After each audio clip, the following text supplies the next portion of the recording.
राष्ट्रीय जनता दल यानी आरजेडी के अध्यक्ष लालू यादव ने नए साल की शुरुआत में ही ऐसा बयान दे डाला कि बिहार का सियासी पारा चढ़ गया। उन्होंने बिहार के मुख्यमंत्री नीतीश कुमार को ऑफर देते हुए कहा कि नीतीश के लिए आरजेडी के दरवाजे खुले हैं, अगर वो आते हैं तो वो साथ क्यों नहीं लेंगे।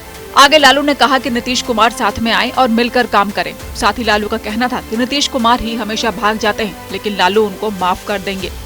लालू यादव के इस बयान के बाद बिहार में राजनीति अचानक तेज हो गई है। कई तरह के कयास लगाए जाने लगे हैं। पक्ष विपक्ष अपनी अपनी बात कह रहे हैं, लेकिन इसी बीच बिहार के नेता प्रतिपक्ष और लालू यादव के बेटे तेजस्वी यादव ने साफ कह दिया कि ऐसा कुछ नहीं होगा। तेजस्वी ने बात को साधारण तरीके से लेते हुए जवाब दिया कि बार बार पूछा जाएगा तो लालू यादव क्या जवाब देंगे। इससे पहले भी तेजस्वी नीतीश के खिलाफ बयान दे रहे थे और नए साल पर उन्होंने कहा था कि नए साल में नीतीश कुमार की सरकार चली जाएगी। ऐसे में तेजस्वी के इस नए बयान को घर में ही मतभेद होने से भी जोड़कर देखा जा रहा है। देखिए, आज शपथ ग्रहण समारोह जो है पूरा हुआ है और हमारी पूरी शुभकामनाएं हैं गवर्नर साहब को और पूरी उम्मीद है कि संविधान की पूरी तरीके से वो रक्षा करने का काम करेंगे और सब लोगों को साथ लेकर के चलेंगे।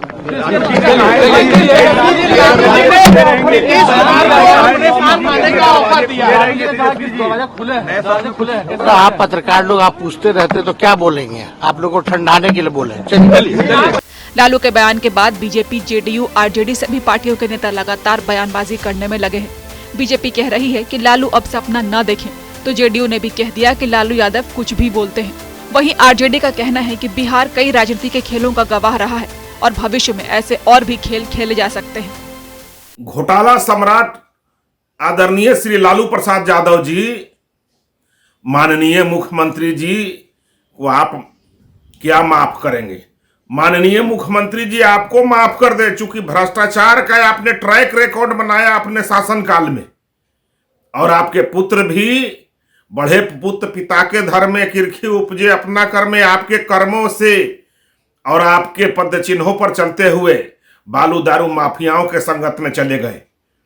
इसलिए माननीय मुख्यमंत्री जी आपको माफ कर दें और कहीं बिहार में नेता प्रतिपक्ष लायक छोड़ दें। और एक नारा मैं आपको देता हूं, लालू राजद के शासन में घपले घोटाले का रहा बहार, इसलिए अब कभी नहीं बिहार में बनेगा तेजस्वी सरकार। इसलिए आप सपना मत देखिए, अब अपने अंतिम काल के आनंद लीजिए। छोड़िए न लालू जी क्या बोलते हैं, लालू जी क्या नहीं बोलते हैं, कि जाके लालू जी से पूछिए। हम लोग एनडीए में हैं और मजबूती से एनडीए में। नई साल में नई सरकार बनाएंगे सर। छोड़िए ना भाई, किस क्या बात कौन क्या बोलता है उस पर प्रतिक्रिया हम देते रहे। बोलने के लिए आजादी है, फ्रीडम है, तो आजादी है, फ्रीडम है, तो कुछ बोलते रहे। राजनीति में न कोई परमानेंट दोस्त होता है, न परमानेंट कोई दुश्मन होते हैं। इसलिए होता रहा है, हो सकता है हो सकते हैं। क्या बिहार में खेला होगा? क्या लगता है? देखिए, खेला होता रहा है, आगे भी खेला होगा, देखते रहिए। उनको समर्थन मिल रहा है। समय हमने कहा कि राजनीति परिस्थितियों का खेल है और जब जैसी परिस्थिति आएगी वैसा काम किया जाएगा। साथ आए तो सांप्रदायिक शक्तियों को छोड़कर आते हैं और उनका भी मन भर चुका है सांप्रदायिक शक्तियों से रहकर। देशद्रोहियों के साथ नहीं रहने की इच्छा है, तो आए तो निश्चित रूप से हम। बिहार की राजनीति अक्सर 360 डिग्री पर घूम जाती है। लालू और तेजस्वी भले ही नीतीश कुमार को लेकर अलग अलग बयान दे रहे हों, लेकिन सियासी गलियारों में चर्चा तो तेज हो ही चुकी है। पूरे मामले पर नीतीश कुमार की चुप्पी से भी कई सवाल उठ रहे हैं।